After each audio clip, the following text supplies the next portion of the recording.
Ham tells Clove to check the earth outside the window with the glass, the telescope. After making 2 trips for the stepladder and telescope, and viewing the audience, Clove checks and reports 0. Ham reflects, nothing stirs. Clove looks into the ocean and sees that the lighthouse is now completely sunken, the horizon is barren of gulls, and the waves are still. The sun is 0, even though it is not yet night, and grey light blankets everything. Clove asks why they go through the farce every day, and Ham answers that it is routine. He then says that he saw a sore inside his breast last night. Clove thinks it was his heart, but Ham insists it was living. Ham then wonders if he and Clove are beginning to mean something. Clove scoffs at this notion. Ham is taken with the idea, and imagines that if someone observed them for long enough he might get ideas, and that they, too, might be verging on something meaningful. He is interrupted when Clove scratches a flea on his body. Ham is astounded that there are still fleas, and begs Clove to kill it, as humanity might start from there all over again. Clove goes and gets some insecticide, which he sprinkles inside his pants. He thinks he has gotten the flea, although he and Ham debate the verbs laying and lying. Ham pees, then zealously proposes that he and Clove leave for the south, to other mammals. Clove declines, and Ham says he'll do it alone and tells Clove to build a raft. Clove says he'll start, but Ham stops him and asks if it's time for his painkiller. It's not, and inquires about Clove's ailing body. Ham reminds Clove that one day he'll be blind, like he is, and that he'll be alone, surrounded by infinite emptiness. Clove says it's not a certainty, and asks if they all want him to leave. Ham says yes, and Clove says he'll leave. Ham says Clove can't leave them, so Clove says he won't. Ham asks why Clove doesn't finish them. He'll give him the combination to the larder, but Clove says he couldn't do it, and will leave. Ham asks him if he remembers when he came here, but Clove says he was too small. Ham asks if Clove remembers his father, but Clove doesn't remember for the same reason, and says Ham has asked him these questions millions of times. Ham says that he was a father to Clove, and his house was a home for him, statements that Clove agrees with, but that he himself had no father, no home.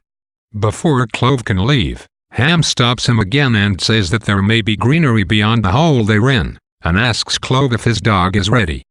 Clove returns with a three-legged toy dog, which he gives to Ham. Ham wants Clove to see if the dog can stand, but he can't. Clove says he is and holds it upright so Ham can pet it. Before Clove can go, Ham asks if he has had his visions, and they discuss an old woman named Mother Peg. Ham tells Clove to get him his gaff, a large iron hook, and Clove wonders out loud why he never refuses his orders. He gets it for Ham, who unsuccessfully tries to move his chair around with it.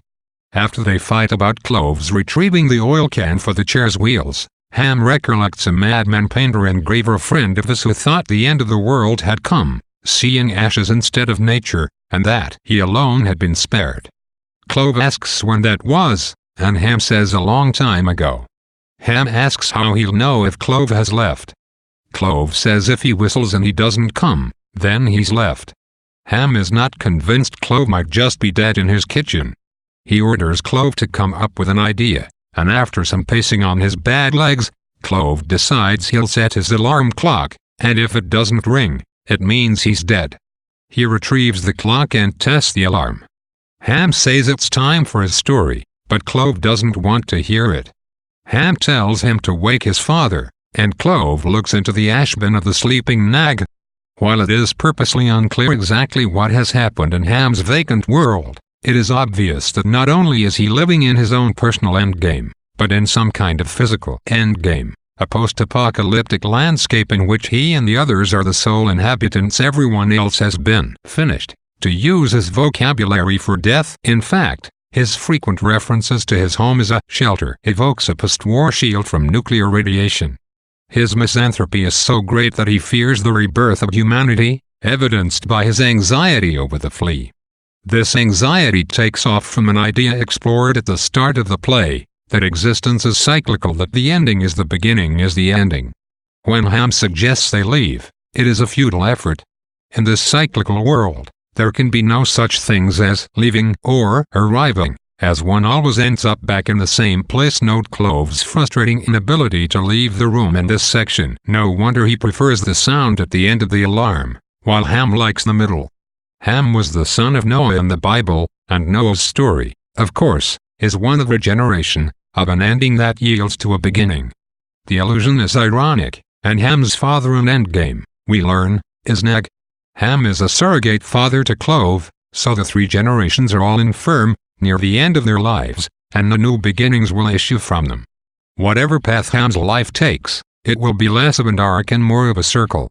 And since even a dot is a circle, then his static position in the center of his room can itself be considered a cyclical journey. Healthier, in Ham's opinion, is to be like his engraver friend, whom some critics compare to English romantic poet William Blake, and see everything as already finished. At least the engraver can make some meaning out of the world, as he works with the finished product. In Ham's circular existence, he never has the closure necessary to make a final statement. This is why he feels it is beginning to mean something. Each day he starts to see significance, but because of the endless repetitions, he can never finish ascribing meaning. Clove's definition of routine as a farce, something Nell also says, makes it evident that, in Beckett's view, only absurdity can result from repetition, not significance.